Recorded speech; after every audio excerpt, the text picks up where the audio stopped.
योगा हा माझ्यासाठी आजारावरचा इलाज नव्हता, पण उपचारानंतर शरीर, मन आणि श्वासांशी पुन्हा जोडण्याचा एक सुंदर मार्ग ठरला. वैज्ञानिकदृष्ट्याही सौम्य योगामुळे कॅन्सरनंतर थकवा, झोप, ताण, चिंता आणि एकूण जीवनमान सुधारण्यास मदत होऊ शकते. मात्र योग हा वैद्यकीय उपचारांचा पर्याय नाही. सुरुवात करण्यापूर्वी डॉक्टर, कॅन्सर केअर किंवा तुमचे जे फॅमिली डॉक्टर असतील या टीमची नक्की परवानगी घ्या, कारण ते गरजेचं आहे आणि महत्त्वाचं आहे.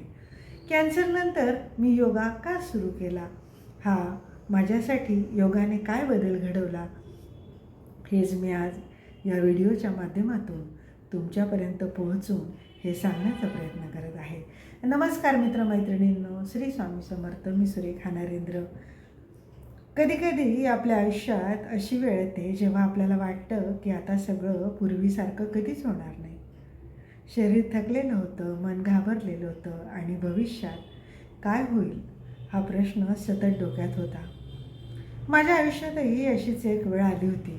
कॅन्सरच्या उपचारातून जाताना माझ्या शरीराने खूप काही सहन केलं.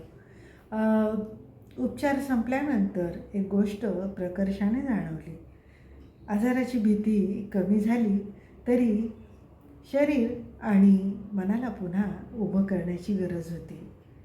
आणि माझ्या या प्रवासात मला योगाने किंवा योगाची साथ मिळाली.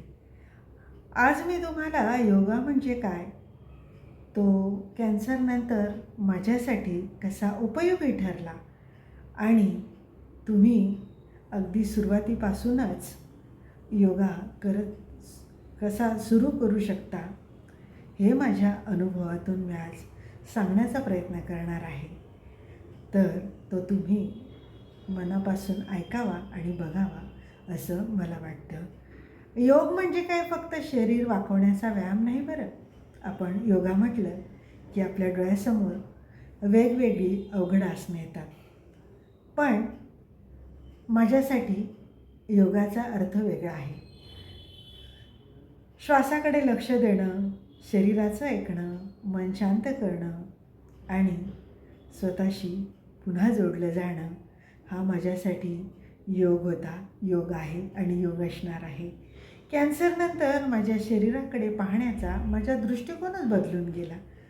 पूर्वी शरीर आपल्यासाठी सगळं करत असतं आणि आपण त्याची फारशी दखल देखील घेत नाही.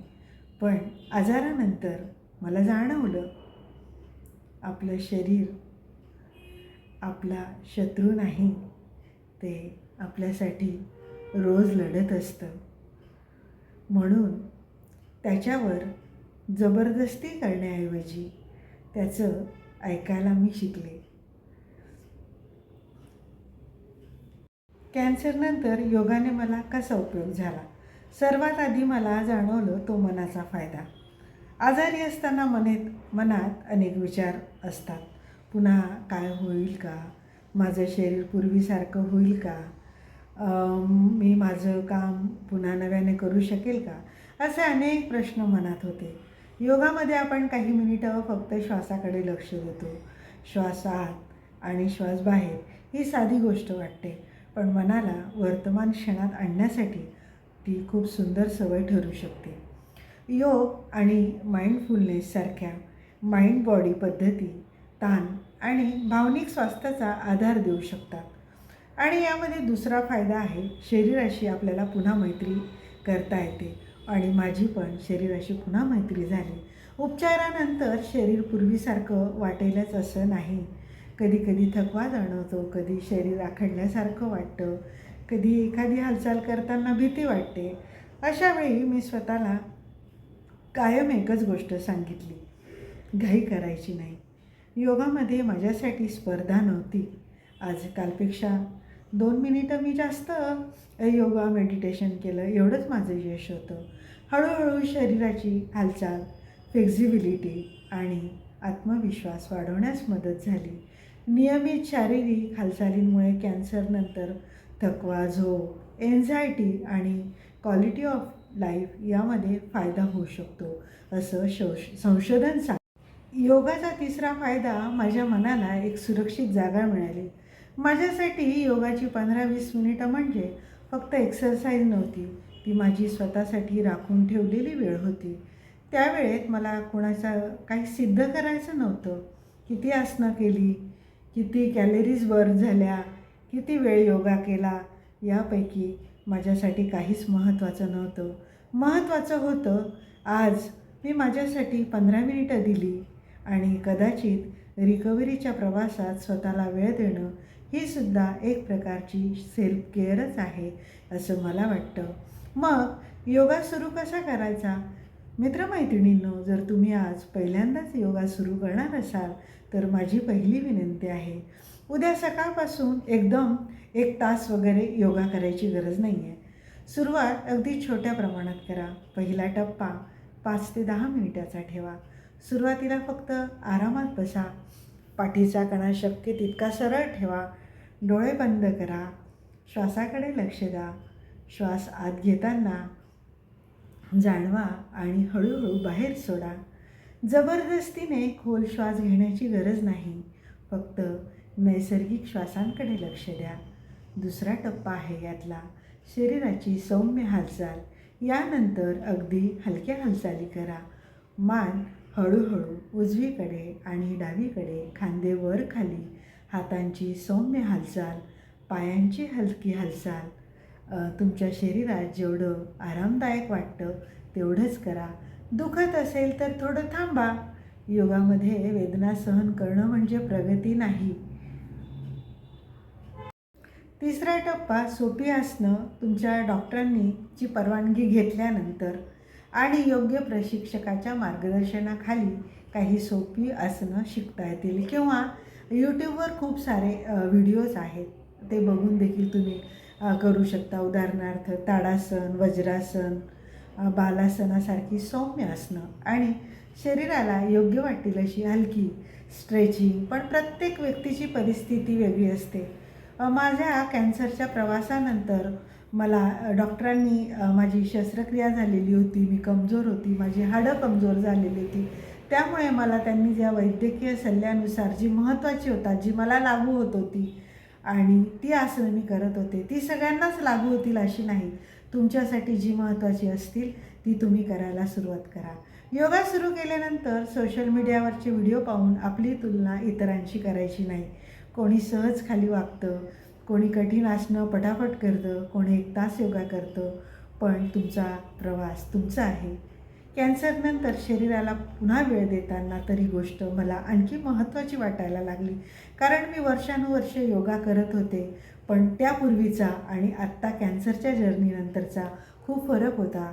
काल मी जितकं करू शकले त्यापेक्षा आज थोडंसं चांगलं करू शकते, हे समाधान माझ्यासाठी महत्त्वाचं होतं आणि हीच माझ्यासाठी प्रगती होती. म्हणून मी अट्टहास न करता, मला ठरवून दिलेला, माझं शरीर जसं मला रिस्पॉन्स करत होतं त्या पद्धतीनेच मी माझा योगा चं रुटीन आजपर्यंत ठेवलेलं आहे. आता माझ्या या प्रवासाला जवळजवळ 2 वर्ष झालेलं आहे. तर आता जो माझा प्रवास आहे, पूर्वी मी फक्त 3 मिनटं 5 मिनटं असा जो वेळ वाढवत गेली, तर आता मी रोज नियमित अर्धा तास योगा करते आणि त्याच्यामध्ये मला असं वाटतं मी अजून तरबेज झालेली नाही. हा प्रवास विशेषतः अलीकडे आता आपण बघतो, जर आपली सर्जरी झालेली असते आणि आपल्याला हाडांच्या नसांच्या संबंधित प्रॉब्लेम्स झालेले असतात, मग बॅलन्स कमी जास्त असतो, शरीरात काही मेडिकल डिव्हाइस जर असतील, अतिरिक्त काळजी आवश्यक असू शकते. म्हणून मग मला डॉक्टरांनी सजेस्ट केलेलं होतं, त्यांनी जे मला एक्सरसाइज दिलेल्या होत्या त्याच मी फॉलो करत होते आणि आज पण मी त्याच फॉलो करते. काही त्याच्यामध्ये आता थोडंसं ॲड केलेलं आहे, पण तरी छोटं बेसिक रुटीन ठेवायचं डॉक्टरांची परवानगी घेऊन. सुरुवातीला रुटीन असं ठेवायचं की 2 मिनिटं शांत बसायचं आणि श्वासाकडे लक्ष द्यायचं. 3 मिनिटं हलकी वॉर्मअप हालचाल करायची. 5 मिनिटं सौम्य स्ट्रेचिंग योगासनं करायची.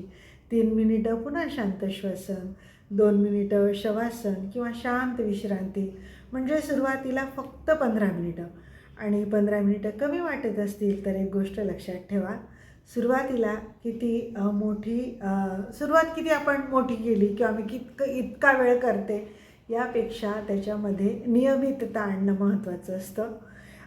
आणि अमेरिकन कॅन्सर सोसायटीसुद्धा हेच सजेस्ट करते की कॅन्सरनंतर तुमचं शारीरिक थकवा येतो तुम्हाला, तर सगळं तुमचं हललेलं असतं, म्हणून तुम्ही ते हळूहळू रुटीनला आणण्याचा प्रयत्न करायचा. शरीराची आपली क्षमता लक्षात घेऊन आपण ते आपलं रुटीन सुरू करायचं असतं. आणि मग मी माझ्या या प्रवासातून काय शिकले? कॅन्सरने मला एक गोष्ट शिकवली, आपल्या शरीराला गृहीत धरायचं नाही, त्याची काळजी घ्यायची, त्याला विश्रांती द्यायची, शरीराचं ऐकायचं, आज आपल्याला काय दुखतं आहे, काय वेदना होत आहे. आणि आपल्या शरीराला जितकं महत्त्व असतं तितकंच मनालासुद्धा महत्त्व द्यायचं. माझ्यासाठी योगा म्हणजे कॅन्सर बरा करणारी गोष्ट नाही आहे, तो आता माझा वैद्यकीय उपचारांचा आणि रोजच्या रुटीनचासुद्धा भाग झालेला आहे. पण उपचारानंतर स्वतःला पुन्हा उभं करताना मी शरीराशी मैत्री केली, मन शांत केलं आणि स्वतःसाठी आता काही क्षण सुंदर जगण्याचा प्रयत्न करते आहे. तर मला असं वाटतं, प्रत्येकीने अगदी आजारच व्हायला हवे असं काही नाही. तर प्रत्येक कुठल्याही वयाच्या टप्प्यात असो, तरुणी असो, विद्यार्थिनी असो, मध्यमवर्गीय स्त्रिया असो, मोनोपॉज नंतरचा जो टप्पा सुरू होतो, तर वयात आलेल्या मुलीनंतर अगदी 70पर्यंतच्या ज्या स्त्रिया आहेत त्यांच्या शरीरामध्ये टप्प्याटप्प्याने अनेक प्रकारचे बदल होत जातात. तर आता बऱ्याच स्त्रियांचं याच्यामध्ये असं म्हणणं असतं की मी तर घरातली सगळी कामं स्वतः करते, भांडी घासते, कपडे धुते, झाडलोट करते, लादी पुसते, माझा असाच व्यायाम होतो. पण नाही, इथेच आपण चूक करतो आहे. तो घरातली कामं करणं म्हणजे आपला व्यायाम नाही. आपण स्वतःसाठी दिवसातले सकाळचे किंवा संध्याकाळचे जो वेळ तुम्हाला सुटेबल आहे त्यातले तुम्ही 15 मिनिटं सुरुवात करा. योगाला महत्त्व दिलंच पाहिजे. योगा आपल्या आयुष्यामध्ये त्याचा जसं आपलं रोजचं रुटीन आहे तसाच योगाचासुद्धा आपल्या जीवनामध्ये अविभाज्य भाग झाला पाहिजे. तर त्याचे काय फायदे आहेत? तर योगाचा पहिला फायदा म्हणजे आपल्याला आता वारंवार स्त्रियांना अगदी नॉर्मली एन्झायटी, डिप्रेशन ट्रिगर होतो आपण, चिडचिडेपणा, प्रचंड मोनोपॉज नंतर तर खूप वेगवेगळ्या प्रकारचे त्रास सुरू होतात. म्हणजे आपल्याला कळत पण नाही, कधी खूप घाम येतो, कधी खूप गार वाटतं, कधी खूप गरम व्हायला लागतं, कधी खूप चिडचिड व्हायला लागते, कधी खूप फ्रेश वाटायला लागतं. तर हे जे सगळे त्रास आहे आणि हे त्रास जर थांबवायचे असतील, मनाला शांतता हवी असेल आणि मनाचा तरुणपणा किंवा मनाची शांतता जर टिकवून ठेवायची असेल तर मी प्रत्येकाला सजेस्ट करेल की योगा हा जीवनाचा अविभाज्य भाग बनवा. आणि हा व्हिडिओ बनवण्याचं कारण असं आहे, मी मागच्या म्हणजे काही भागांमध्ये पूर्वी पण मी याच्यावर म्हणजे मी योगा वगैरे शिकले हा व्हिडिओ बनवलेला आहे. पण विशेष करून मला एका ताईची कमेंट होती की ताई तुम्ही योगाची आणि अंकशास्त्राची माहिती द्या. योगा आणि अंकशास्त्र हे 2 वेगळे विषय आहेत, त्यामुळे मी आता फक्त योगाची माहिती दिली आहे. तर ही योगाची माहिती तुम्हाला कशी वाटली आणि याच्यातून तुम्ही योगा कधी सुरू करता आहे हे मला नक्की सांगा. व्हिडिओ आवडला असेल तर लाईक करा, शेअर करा, जास्तीत जास्त लोकांपर्यंत लोकांपर्यंत पोचवा आणि कमेंटमध्ये तुम्ही योगा कधीपासून सुरू करताय हे सांगा आणि करत असाल तर तुमचा अनुभव काय आहे हे पण सांगा. आणि चॅनलवर जर कोणी अजून नवीन असतील, चॅनलला सबस्क्राईब केलेलं नसेल तर स्वामी कृपा सुरेखा ह्या चॅनलला नक्की सबस्क्राईब करा, कारण मला तुमच्या सपोर्टची गरज आहे. आणि तुम्ही जर मला सपोर्ट केला तर मी अजून छान छान व्हिडिओ तुमच्यापर्यंत घेऊन येईल. आता पुढच्या व्हिडिओमध्ये अंकशास्त्राची माहिती देणार आहे. तर हा व्हिडिओ पण जास्तीत जास्त शेअर करा आणि पुढच्या व्हिडिओची वाट बघत राहा. धन्यवाद. श्री स्वामी समर्थ.